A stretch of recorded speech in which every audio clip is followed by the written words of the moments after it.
Moin Moin, ich bin Lisa und hier bei Eat Platt Love lernen wir gemeinsam Plattdeutsch.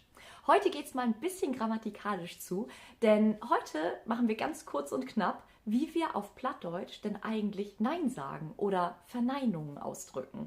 3 kleine Zauberwörter, es gibt natürlich noch mehrere Wörter dafür, aber eigentlich die 3, die wir am meisten benutzen, stehen da oben in der Ecke. Nicht, kein und nix.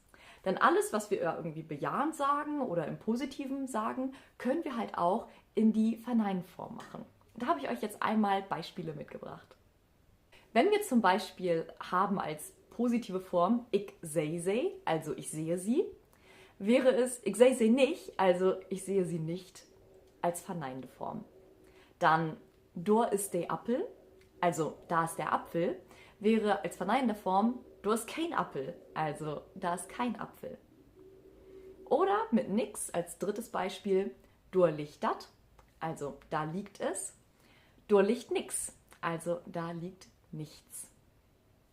Möchten wir jetzt das Verneinen verstärken, machen wir das auf Plattdeutsch ganz wundervoll durch Verdopplung. Das bedeutet zum Beispiel, dur ist kein Apfel nicht, also da ist überhaupt kein Apfel. Oder dur liegt nix nicht. Da liegt einfach überhaupt gar nichts. Also merkt euch, im Plattdeutschen kann man ganz wunderbar die Verneinung verstärken, indem wir es einfach verdoppeln. Kein nicht, nix nicht oder aber auch, was ich besonders gern benutze, nie nicht. Also wenn es irgendwas mit der Zeit zu tun hat, so ich bin nie nicht holort, ich bin niemals zu spät. Oder du gehst nie nicht hin, da werde ich niemals hingehen. Und jetzt noch eine kleine Aufgabe dazu.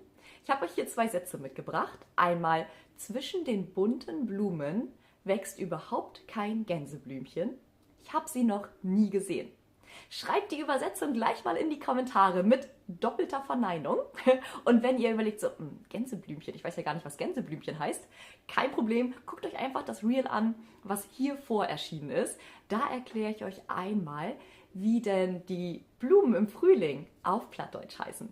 Also, ich freue mich bannig auf schon Kommentar. Denkt du an, snackt platt und holt den Näs in den Sinn.